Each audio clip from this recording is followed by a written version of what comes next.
Hi, everyone, and welcome to today's webinar, 5 Critical Steps to Account-Based Marketing. This is part of our ABM Hacks webinar series.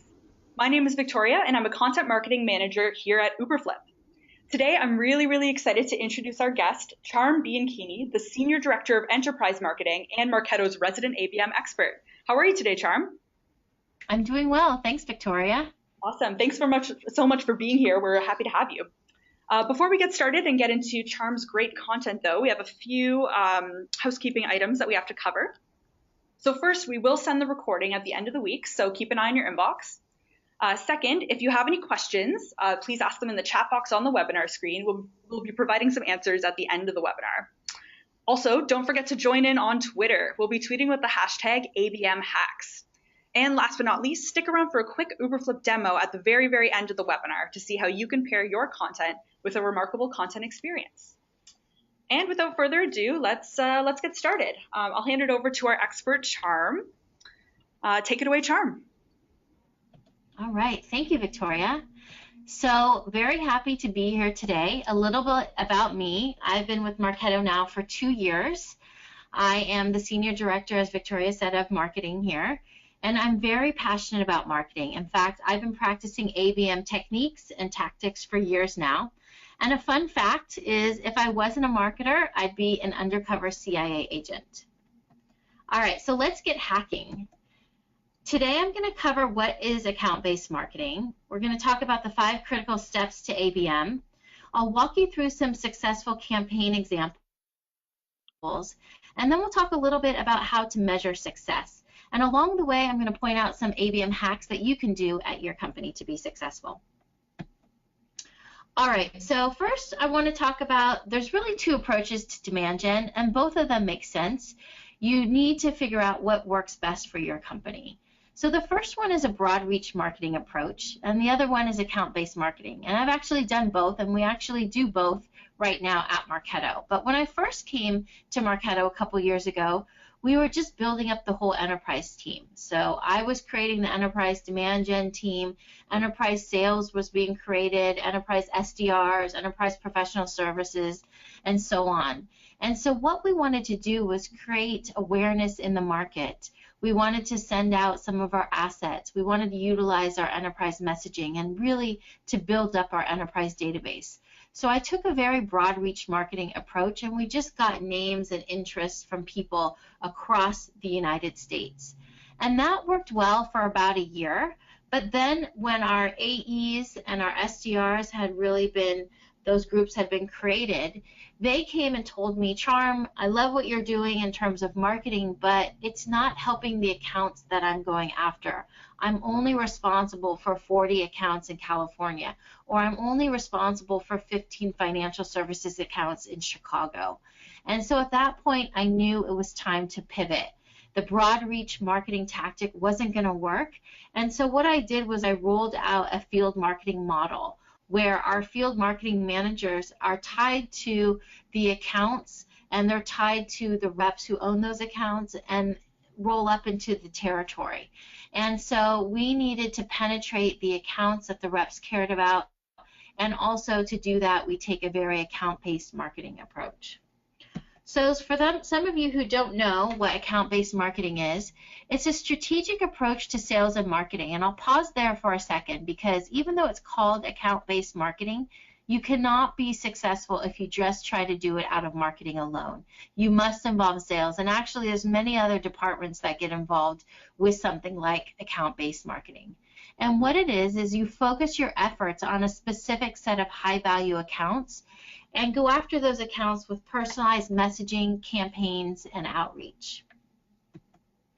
And why are we doing this? Well, the ROI is very high. There's been a couple studies, and the first one is from 2014, ITSMA. They did an account-based marketing survey, and they found that compared to other marketing initiatives, ABM delivers the highest return on investment of any B2B marketing strategy.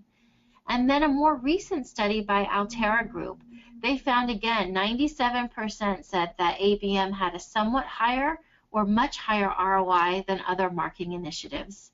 And then this one is interesting. 84% said that ABM provided significant benefits to retaining and expanding existing client relationships. And this is important because a lot of times people think about acquisition strategies and using ABM for just acquisition. And really, you should think about the entire customer life cycle. It's not just about acquisition. It's about cross-sell. It's about upsell. It's about retaining. And all of those different points in the life cycle can use ABM to increase the customer value. And again, it's all about collaboration. So I've created this slide. You can see on the right, there's one stone for marketing, and that's a demand gen program. And this is what my team can do easily by themselves. They can take the messaging that is generated from product marketing. They can then figure out what copy to use. They can figure out what vehicles to use. They can execute the campaign, measure against it, iterate, and of course involve sales. But basically, it can be done in a vacuum. However, ABM is quite different. You won't be successful if you try to do it by yourself. You need to involve other departments, and some of those departments that you might involve are your sales consultants, or if you have a value consulting team, your inside sales or your SDRs, other parts of marketing. So it's not just demand gen. You might want to involve product marketing, corporate marketing, customer marketing. And then in sales, it's not just the AEs. You need to make sure that the highest level of sales knows about it. In fact, we tell the directors of sales, the AVPs of sales know what's going on. And in fact, the general manager of the enterprise group, he knows what ABM is, he knows our strategy, and he's bought into it. And here's our first hack, is really to create a process. So on the last slide, I illustrated how many different departments need to be involved. And so what you need to do is identify who those key stakeholders are and get buy-in. It's also really important to define ABM. When we first were working on our ABM initiative, I didn't know if the SDRs really knew what ABM was. I didn't know if their definition of ABM was in line with my definition. I had no idea what the GM thought ABM was and how it was going to help him. So really define it and make sure everyone knows what it is. Then next, establish goals and metrics. ABM is all over the place, but it's not just a fad. We're using it to actually drive substantial revenue. So make sure people know upfront what the goals are, what the metrics, and what you expect to achieve from doing it. Perhaps you want to accelerate a sales cycle. Perhaps you want to increase the ASP. Maybe you want to penetrate new verticals or go into a new market. Once you've established those goals and KPIs, then develop a plan. You want to make sure you're focusing on the right companies, so those should be high-value companies. You need to align sales and marketing. Then demand gen needs to deliver strategic orchestrated campaigns. And you must agree on a timeline. So make sure that everyone is accountable and you know when these campaigns are going to launch and when people are going to give you feedback and when you're going to meet collectively as a team to review how things are going. And so now let me jump into what those 5 critical steps to account-based marketing are, and I'll go into these in detail. The first one is identifying the right accounts. The second is profiling accounts. The third is creating content. The fourth is launching campaigns. And the fifth is measuring and analyzing your campaigns.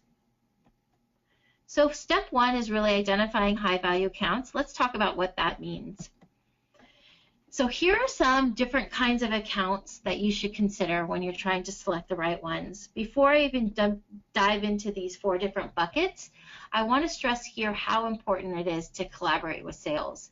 They are the quarterbacks of the territory. They know a lot about all these accounts. So to not work with sales and picking target accounts would really be a big miss.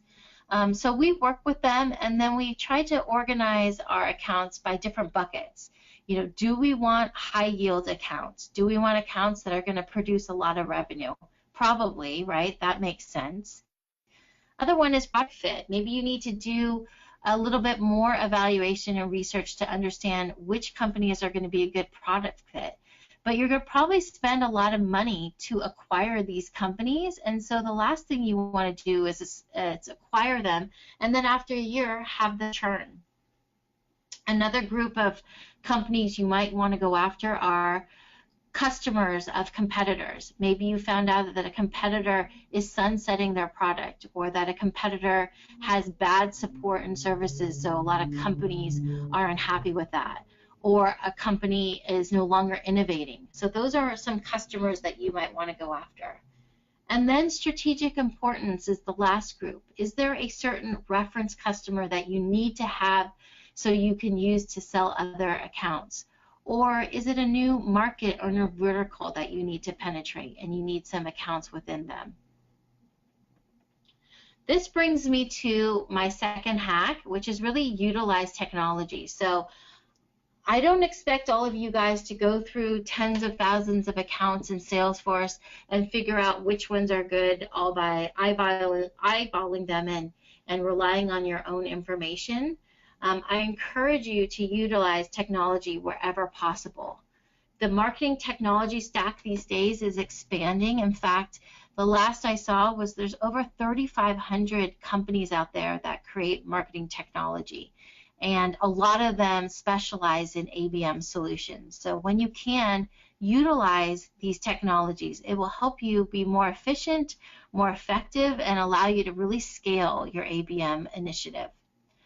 Use marketing automation like Marketo at the core of your technology stack. It's a really great tool to track customer behavior, understand what channels are being used by all of your prospects, and then use it as your communications platform to send out communications and emails. And then if you can, try to use a tool that really is designed for ABM. So Marketo announced at their user conference in May that we're coming out with an ABM tool that works great with our core marketing automation platform.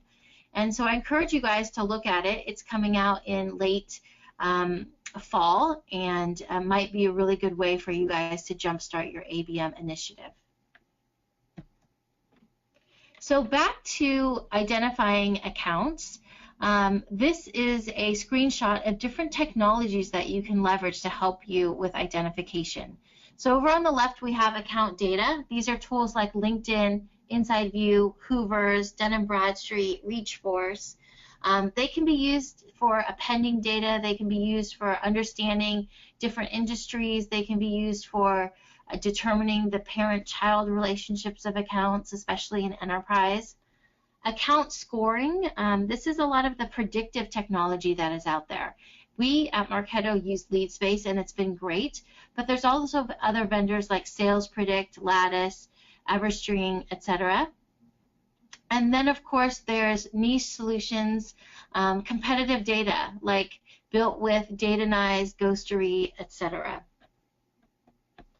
And so what I encourage you guys to do is, once you have all of this data and everything is correct, is really to define what the account selection process. This screenshot shows the Marketo account selection process. And there's really three different categories. There's the top 20, there's the tier 1, and then there's the tier 2. And so for top 20, it's pretty simple. There's 20 accounts. We asked sales leadership, our AVPs, to provide 5 accounts that they wanted to get into in 2016. And we have 4 AVPs, so each one of them selecting 5 accounts gets us to the 20. For tier 1, this was selected by marketing, our demand gen team, and it was easy to select these because we relied on LeadSpace, the account score. And what LeadSpace did was it gave an account score to all of our accounts in Salesforce, and basically the higher account score, which is the highest is a 100, the higher the propensity to buy and the higher the ASP. And so luckily we had a bunch of accounts that were still prospects with a high account score of 100, and so we selected those for tier 1, and they make up about 1,000. For tier 2, we involve the reps. We want them to have some skin in the game. We want them to be able to select accounts, and we have about 40 enterprise reps. And so we asked each rep to pick about 20 to 25 accounts, and that brings us to the second tier of 1,000 accounts. And so you can see through this process, we didn't just rely solely on technology. We didn't just rely solely on the rep. We used a combination of our account score from lead space and the rep's knowledge to select the accounts. One other thing I should mention is about locking accounts. So you need to figure out what works for you. But for us at Marketo, because we are going after enterprise accounts, I got everyone to agree that these accounts will be locked for 6 months. In the past, we've locked them in at 3 months, and it's hard because by the time we're just starting all of our marketing, they're ready to select different accounts. And it doesn't allow for a good ROI to come in. It doesn't allow for us to be able to do all the different marketing techniques and channels that we want. So right now, the accounts are locked in for 6 months. And of course, if we find an account that is, totally happy with a competitive product, signed up for a 3-year contract with them, we'll take them off. But it's a formal process every 6 months to select new accounts. A little bit about that account scoring model. So it's a very complex model, lead space, and it looks at historical data. So what are the opportunities that are being won? What's our win rate? What's our deal size? It looks at firmographic data like the annual revenue, the employee size. And then it looks at 4,000 plus signals. So social media activity, funding, might look at what CRM system the company is using. It's going to look at what marketing technologies are being deployed by that company. And then from all this information, it'll give you the account score. So here's Tier 2. If you remember that Tier 2 is being selected by the AEs, if you're ever having AEs select accounts, try to help them as much as you can. And so this is a screenshot of a report out of Salesforce that MOPS builds us and sends to the AEs. And so what my team does is we meet with the AEs, we find out what their territory is, and then we ask them to pick target accounts. And we provide all these different columns for them to do so. And in fact, there's a lot more columns on this screenshot, but you can't see them. It got cut off. But certain columns, like the one second to the left, is what's the current marketing automation solution being used. So maybe we have a rep who came from a competitor, and they know the strengths and weaknesses of that competitor, and they want to sell against them. We can tell them, oh, select the competitor that you know and select some target accounts that way. Perhaps we have a rep who came from the retail industry and they're really strong in retail. They can use the industry drop-down column and select retail and pick accounts that way. Another good example is sometimes reps, they have never sold into marketing. They don't really know marketing automation. They're just kind of getting their feet wet. And so they don't want to go after these huge companies with whale deals. So I tell them use the employee breakdown band. Go after accounts 2001 to 4,999 employees. And these are some of the smaller enterprise accounts where you can learn and understand what the sales process is like. So now let's go on to step 2, account profiling and mapping. Once you've selected your target accounts, you really need to build a plan to focus on the right part of the organization. And again, we use technology to help us out here. So this is a screenshot of Inside View. And they're a great tool to gather a lot of research. So we use them to look at the financial health of the organization. What are some business initiatives? What are some personnel developments? Did they hire a new CIO? Did they hire a new CMO? What technologies are being used? What is the org structure? What is some industry analysis? Another example of a good profiling tool that we use is Ranking. So Ranking, if you guys don't know, they have 3 different databases. They have a finance database, they have an IT database, they have a marketing database. And this was an example from the marketing database. In fact, it's Dell, and you can see Allison Dew is the Vice President of Marketing at Dell, and some of her direct reports are shown on the right. Over on the left, it shows all of the marketing technologies being used by Dell. And what's of interest to me is the category called Sales and Marketing Automation. And so I can see there's a subcategory called Email Marketing, and Pardot and Silverpop, which are 2 of our competitors, are being used.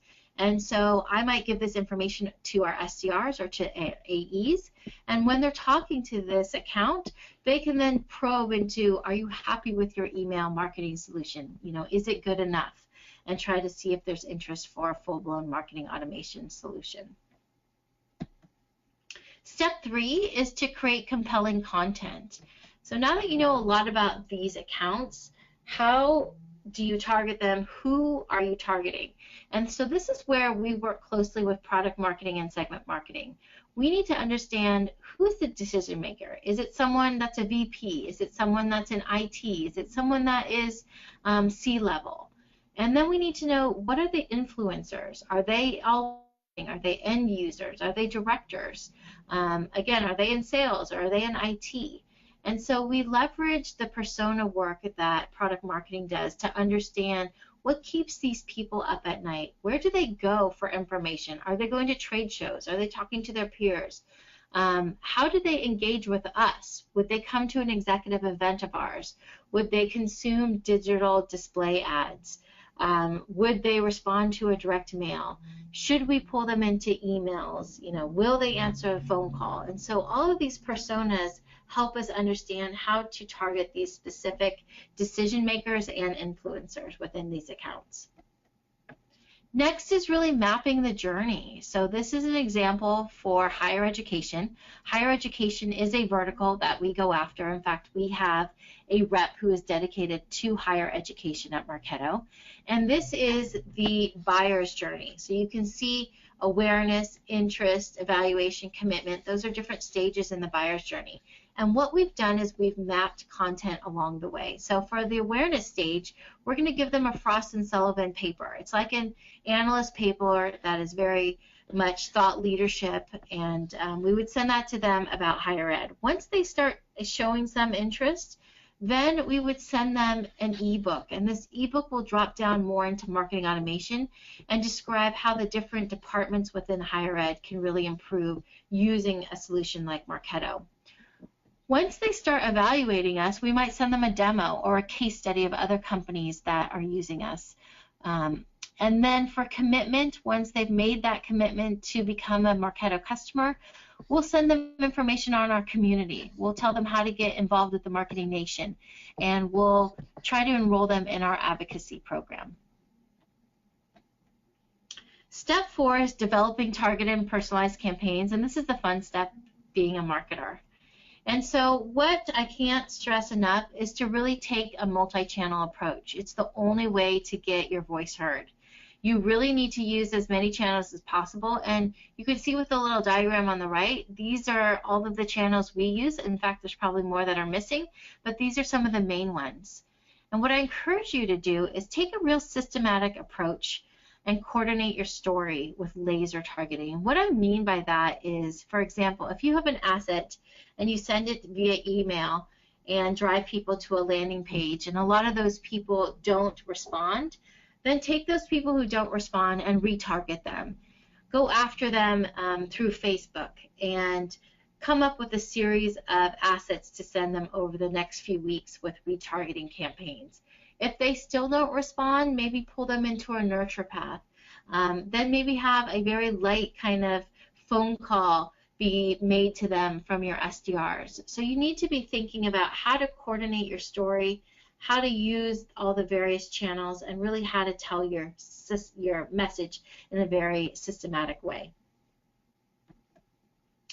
This next example is a spreadsheet of the tiered programs that we'll do for ABM. And really, I created this for our sales people because I wanted to make sure they knew what level of investment and budget and time and resources would go into the top 20 versus the tier 1 and the tier 2. Especially when the AVPs were picking the top 20, I wanted to make sure that they're very thoughtful about who's going in there. So for example, I told them for web personalization, the top 20 will get web personalization for individual accounts. That means if Coca-Cola is our prospect and they come to Marketo.com, they will have something that pops up on the home screen that speaks directly to them.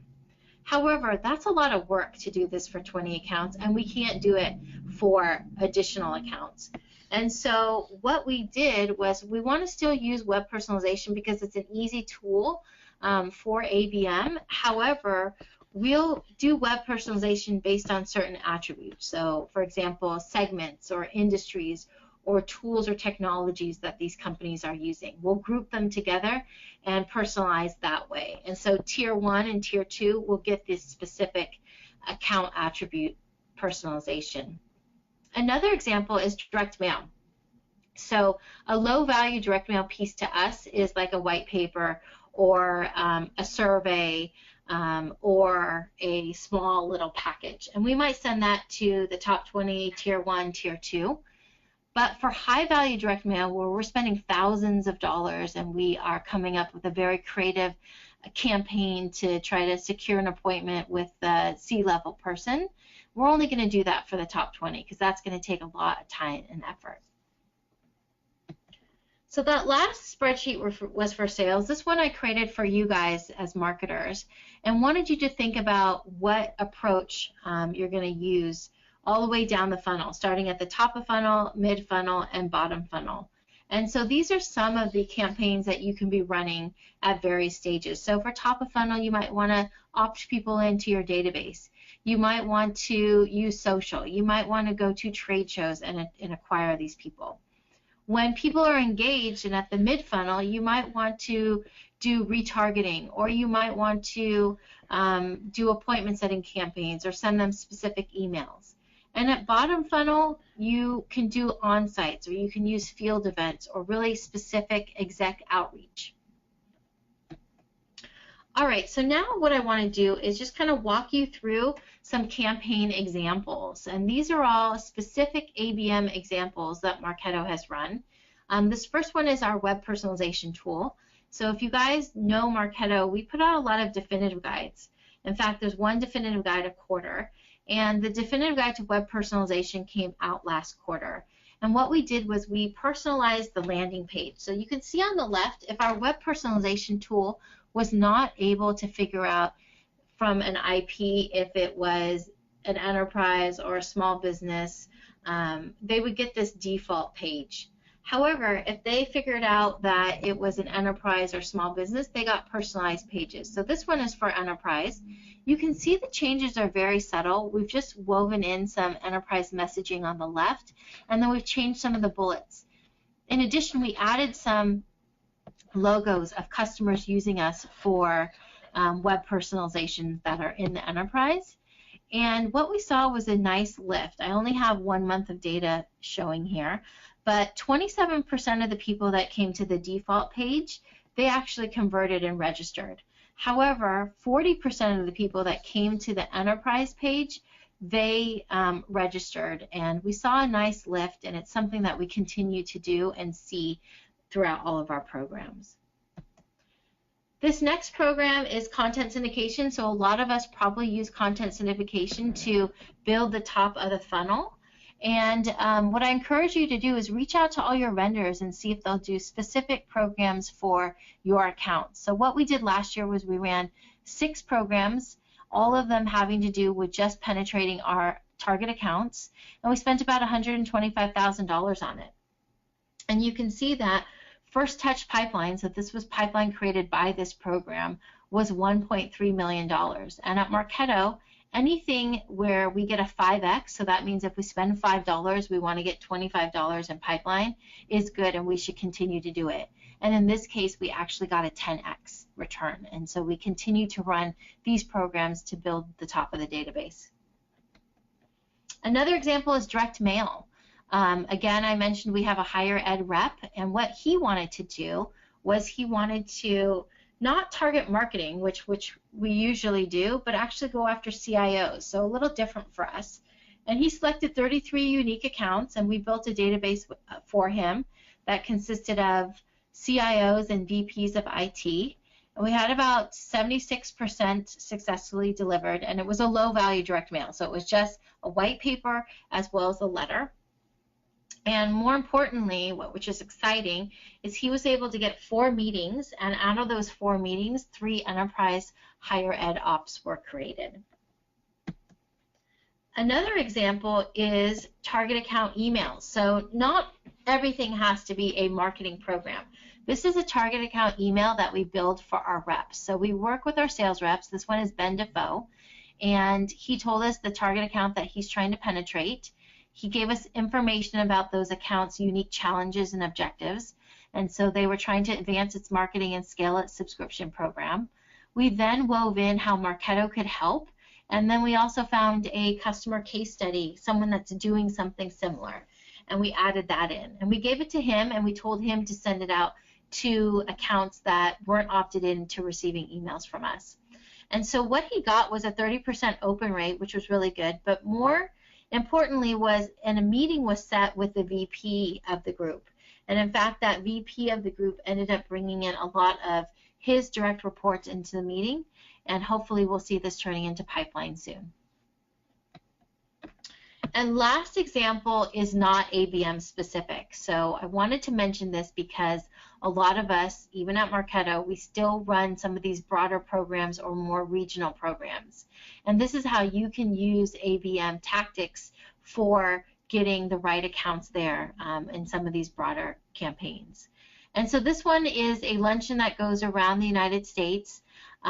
We partner with sales, so if they request a luncheon, then we make sure that they know up front that they have to drive half of the registrations and we have to drive half of the registrations. But more importantly, what we ask them to do is make sure that they're going after their target accounts. They have to get 50% of target account registrations per city. And if we don't, then there's a problem and we need to address what happened. But they've been doing great, and in fact, the average for target accounts per city is about 75% of the registrations. All right, so that brings me to another hack, which is align sales and marketing.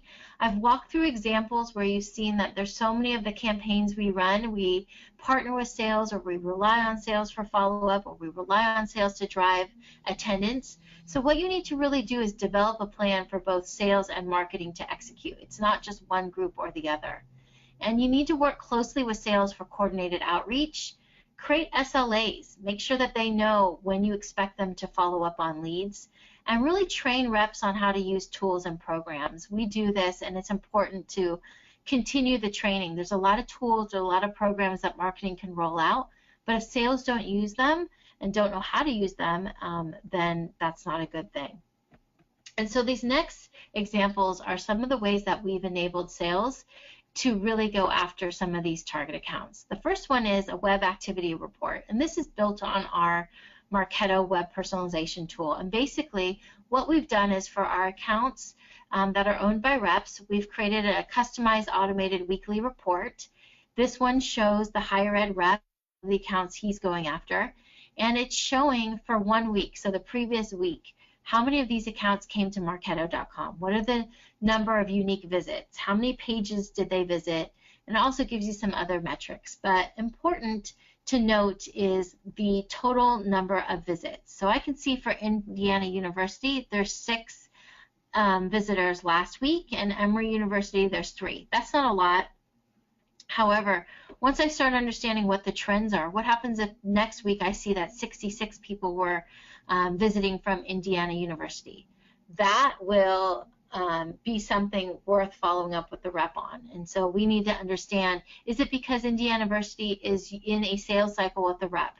If so, that's great. They're probably doing their due diligence. But if they aren't, maybe there's a project that we aren't aware of. So we can reach out to some people at Indiana University and try to understand, is there something that we can help them with?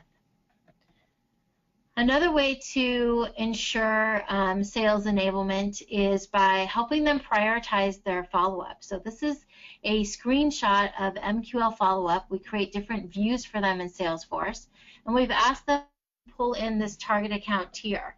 And so when they're following up on MQLs, they should start first with the top 20, then the tier 1, then the tier 2, and then all the other accounts. And that seemed to help quite a bit.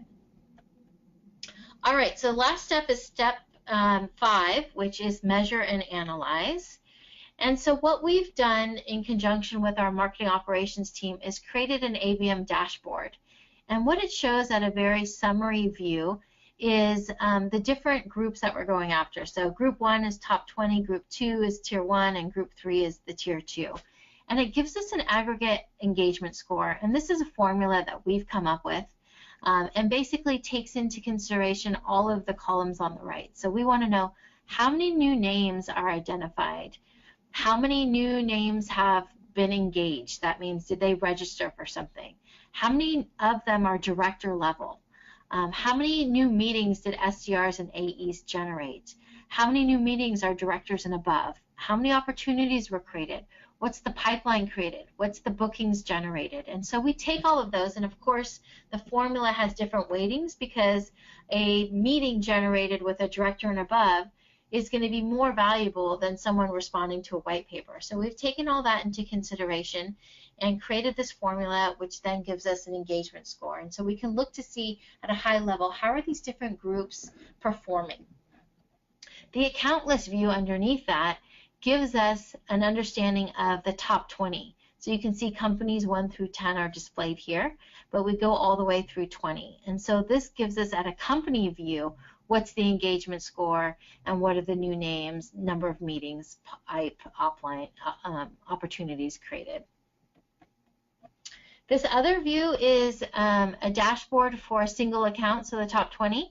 And MOPS creates this for us so we can see how we're trending. You know, our new names going up or down?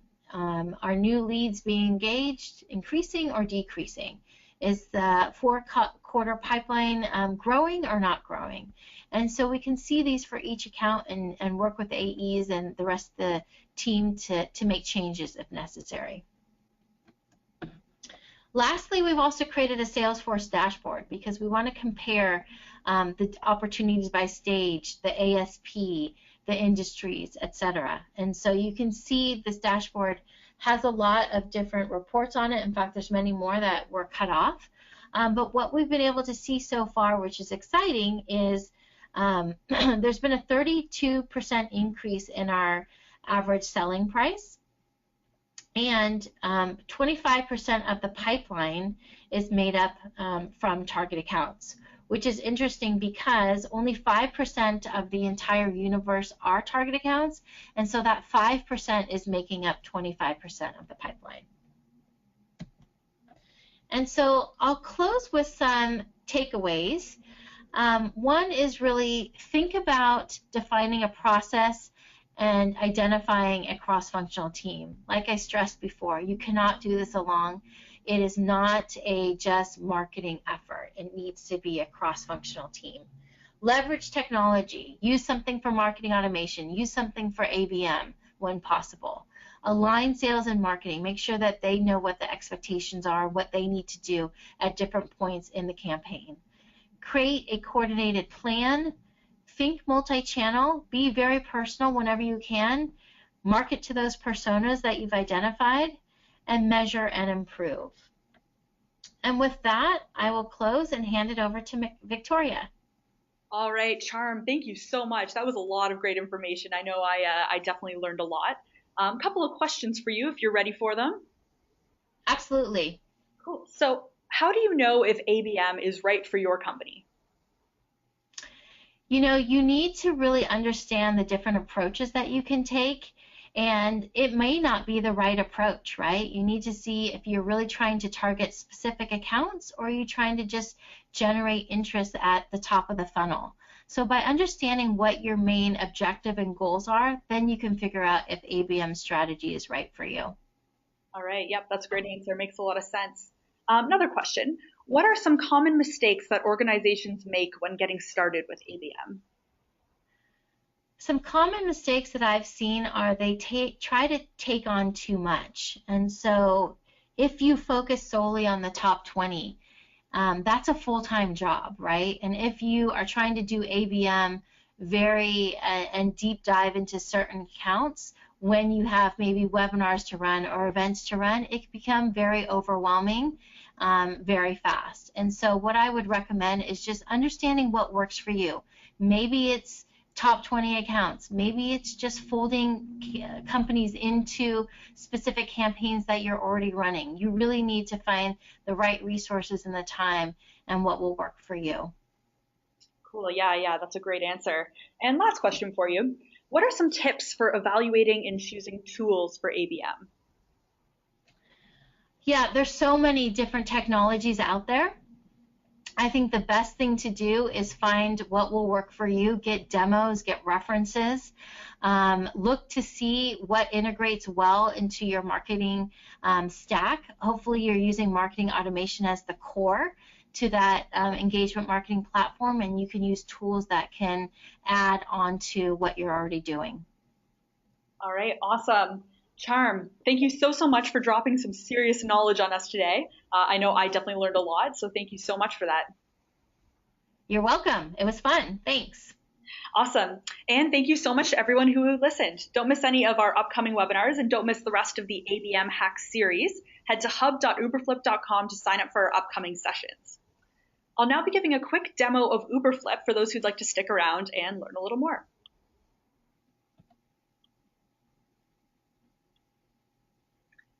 All right, so what you're seeing on screen now is our own hub that's powered by Uberflip.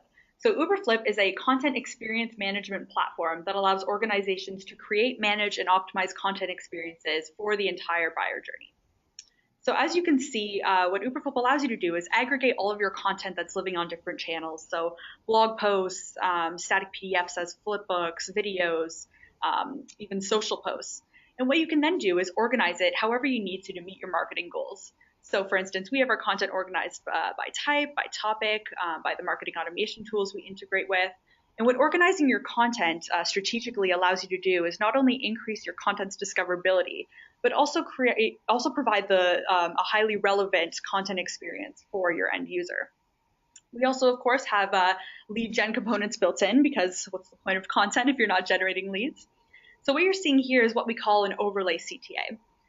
When your end user completes this form to convert on a piece of content, so you can use it to gate your premium content, all of this lead data will be synced with your marketing automation platform, so you can build out rich lead profiles.